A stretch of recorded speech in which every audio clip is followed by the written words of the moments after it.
问题，像是睡眠呼吸中止症，恐怕会增加死亡风险了。根据台湾睡眠医学会的研究，国内大约有20%人口，约是460万人罹患失眠、会打呼跟睡眠呼吸障碍这些疾病了。其实打呼所引发的呼吸中止症，很容易在睡觉的时候因为缺氧发生心绞痛、跟心肌梗塞或是脑中风，严重的人还可能睡着睡着就死了。睡觉打鼾不但会吵到枕边人，还可能会罹患可怕的睡眠呼吸中止症。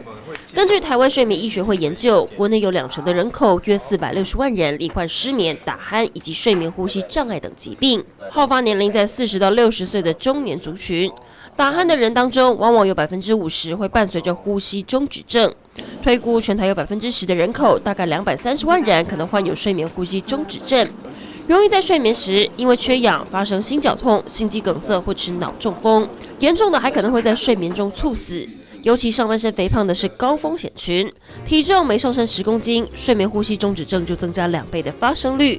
还因为长期吃药、喝酒，导致肌肉张力不足，甚至是鼻塞等问题才会打鼾。